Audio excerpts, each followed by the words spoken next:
Hi, I'm Eric Radikevich, Bowser Subaru Delivery Specialist, and today I'm going to show you how the keyless entry works on the 2025 model years.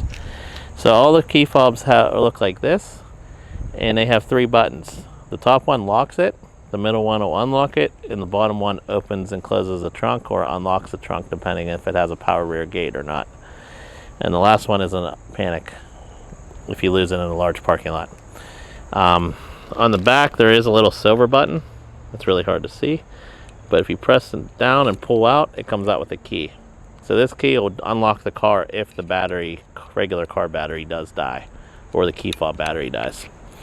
If the key fob battery ever dies, it'll actually show up on the center display and let you know the battery's getting low on your key fob. So you could change that out in our service department if you need to.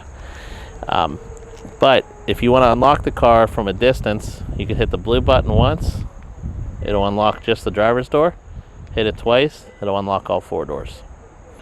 If you want to lock it, you hit it once, it'll lock all the doors. Hit it twice at night, it'll shut off all the headlights and taillights. If you do it 3 times in a row, it'll beep. In the last section, it'll open and close the trunk. If you press and hold it, it'll open and close the trunk. And you could also shut it from there too if you need to. And I'm not going to set off the alarm now, but it'll set off the alarm if we lose it in a parking lot. You could also keep this key fob in your bag or pocket if you'd like, and don't even have to pull it out. All you would have to do to unlock it, just come up, put your hand in the handle, and it'll unlock. By default, it's set to just open the driver's door. If you would like to lock it, you could do it. There's 2 little dash marks on the very front of the car. Put 1 finger on that dash mark and it'll lock all the doors. Today I'm going to show you how to change the settings for the keyless entry system.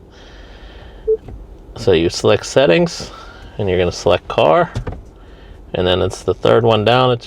It'll say keyless entry system. And on this you could change a few of the settings to have the flashers. Whenever you come to the car and hit your clicker at night, you could have the lights flash. But the main one is to unlock either the driver's door. So the way it's by default, it's set to when you come up to the handle on the outside, you're just going to unlock just the driver's door. They usually do that for safety, so if you're the only one driving, you could set it that way. But if you'd like all the doors, you could simply switch it like this. Same thing with the rear gate. You could set it to just unlock the rear gate when you come up to it, or all the doors. Thanks for joining me in today how to learn how to use your key fob and keyless entry. If you have any additional questions or need any additional assistance, please give me a call.